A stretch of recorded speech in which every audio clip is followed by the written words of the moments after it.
All right, let's begin with the revision of the topics that we cover today. Topic number 1 कहता है हर business के लिए हम एक ही ऑडिट प्रोग्राम नहीं बना सकते। Evolving one program for all the business is not possible. मैंने कहा क्यों? तीन चीजें अलग अलग है, बिजनेस अलग है, इंटरनल कंट्रोल्स अलग है, ऑडिट की सर्विसेज अलग है। कम ऑन, बिजनेस अलग है, इंटरनल कंट्रोल अलग है, ऑडिट की सर्विस अलग है। बिजनेस अलग है मतलब बिजनेस की जो नेचर है वो कहीं ना कहीं नेचर अलग हो सकती है। यानी नेचर का क्या मतलब है कि कंपनी है, कोई एलएलपी है, तो सबका नेचर ऑफ ऑपरेशन अलग हो सकता है। दूसरा सर क्या अलग हो सकता है? मैंने कहा साइज अलग हो सकता है, कोई बड़ी है कोई छोटी है। एंड आखिरी पॉइंट क्या था? कॉम्पोजिशन, उसके अंदर क्या प्रोडक्ट्स एंड सर्विसेज है, ये सब चीजें अलग हो सकती है। तो नेचर, साइज एंड कॉम्पोजिशन अलग हो सकता है। साथ ही साथ सबके कंट्रोल्स इफेक्टिव और एफिशिएंट नहीं होंगे, कुछ के होंगे कुछ के नहीं होंगे।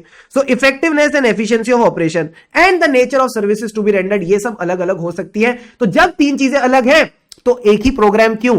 Due to the variation evolving one program for all the business is not practicable.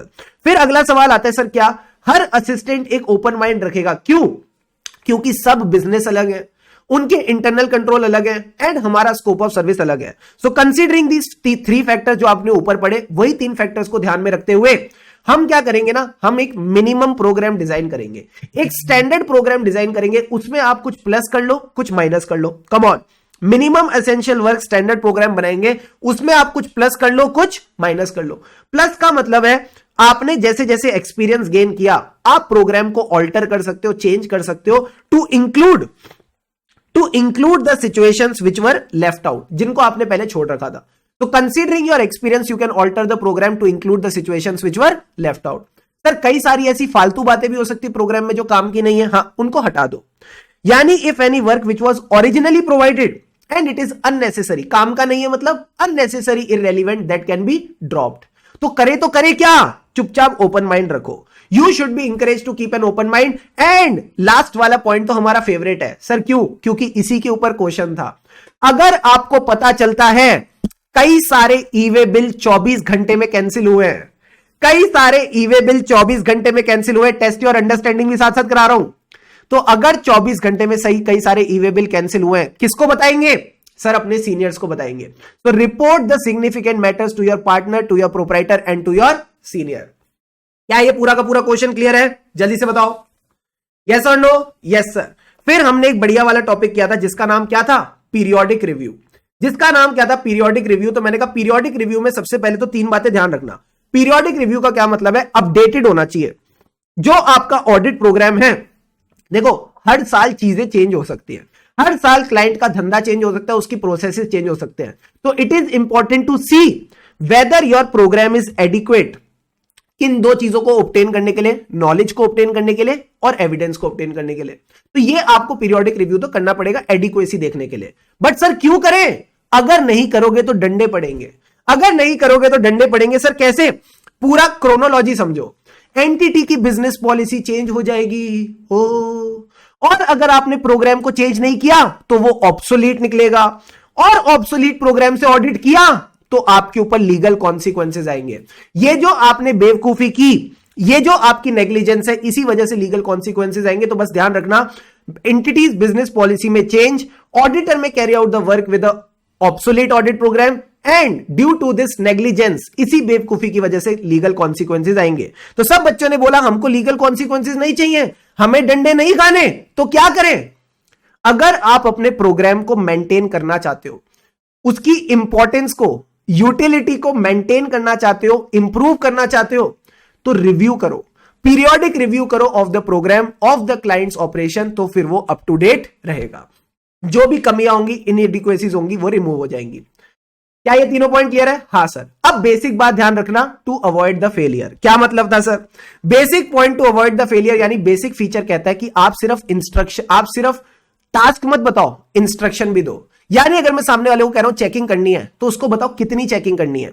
यानी list the task with the extent of checking and the sampling plan. Sir basic चीजें ध्यान रखेंगे तो फेल नहीं होंगे? मैंने कहा नहीं। अनफेलिंगली वाला पॉइंट क्या था? मैंने कहा अनफेलिंगली वाले का पॉइंट का जल्दी से बताओ, अनफेलिंगली वाला डायलॉग क्या था? मैं तो डायलॉग भूल गया, पर मुझे डायलॉग याद है, पर मैं तुमसे सुनना चाहता हूं। मुन्ना भाई जल्दी से बताओ, सारे बच्चे बिड़ू बताएं, जादू की झप्पी बताओ ना, अनफेलिंगली का क्या मतलब है? भाई ने बोला करने का मतलब करने का, भाई ने बोला करने का मतलब करने का। अगर भाई ने कहा करना है तो करना है, मतलब if any instructions have been given by the principal they have to be followed by the assistants unfailingly. उनको अनफेलिंगली उन चीजों को करना है। तो सर इससे तो रिजिडिटी आएगी, मैंने कहा नहीं आएगी, प्रोवाइडेड। इससे रिजिडिटी आएगी, this is not true, provided आप पीरियोडिक रिव्यू कर रहे हो, प्लस आप अपने असिस्टेंट्स को इंकरेज कर रहे हो कि वो ओपन माइंड रखे, वो कहीं ना कहीं अकाउंटिंग प्रोसेसेस को ऑब्जर्व करके चले। Got it sir. तो ये बात हमने की थी, लास्ट में हमने डिस्कस किया कि ऑडिट प्रोग्राम से हम कई सारे एविडेंस इकट्ठे कर सकते हैं। ऑडिट प्रोग्राम क्या था? Audit program is nothing but the instructions to the assistant. हम उन इंस्ट्रक्शन में बताते हैं कि सुनो ना, तुमको क्या क्या प्रोसीजर्स करने हैं, दैट इज यूजफुल। उन प्रोसीजर से तुमको बेस्ट एविडेंस लाना है। तो देखो what are the evidence which are reasonably available, उसमें से देखो तुमको सबसे ज्यादा सेटिस्फेक्शन कौन देता है, which is the best evidence. इसके लिए आप वेटिंग वगैरह कर सकते हो। अब जब ये वाला सवाल आएगा तो इंस्टीट्यूट क्या करेगा, यही सवाल आपके क्वेश्चन बैंक में भी है, सुन लो। क्वेश्चन बैंक के सवाल में भी यही बात एज इट इज लिखी है और बोला है एक्सप्लेन। तो आप बोलोगे हम वो एविडेंस लेंगे जो हमें सबसे ज्यादा सेटिस्फेक्शन दे to see whether the assertion is appropriate और नॉट। क्या वो जो बात लिखी है फाइनेंशियल स्टेटमेंट में वो सही है या नहीं।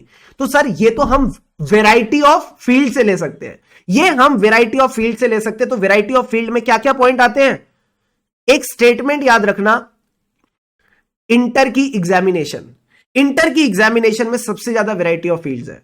तो स्टेटमेंट का क्या मतलब था, statement provided by the management TCWG यानी क्लाइंट के लोग, statement provided by the third party.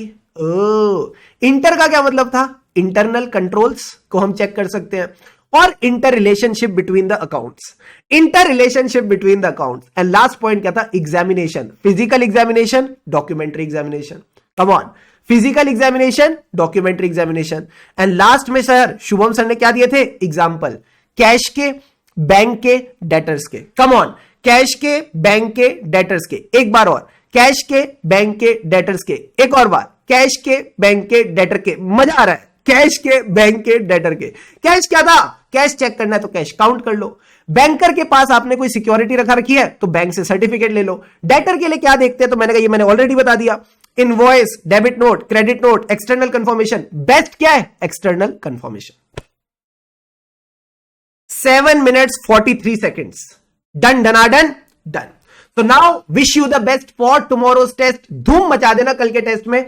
कल के टेस्ट में क्या आएगा, चैप्टर नंबर 2 पूरा, और जो चैप्टर 4 आधा अधूरा पढ़ाया था उतना करके आना, और कुछ करने की जरूरत नहीं है। विश यू द बेस्ट, धूम मचा दो दोस्तों, दिखा दो हर उस इंसान को जो आपकी कैपेबिलिटीज पे शक करता है, जो आपकी कॉम्पिटेंस पे शक करता है कि हमारी कॉम्पिटेंस और कैपेबिलिटी पे शक मत करना, हम कमिटेड है। हम इंटर स्टूडेंट्स नहीं, हम इंटर स्टार्स है। तो विश यू द बेस्ट, लगे रहो इसी तरह, खुशी से पढ़ो, खुशी से पढ़ेंगे तभी आगे बढ़ेंगे। Have an awesome day ahead. हमें राही ऑडिट के फिर मिलेंगे चलते चलते। धूम मचा दो। अजर्शन भी आएगा, हाँ अजर्शन भी आएगा, ठीक है, चलो।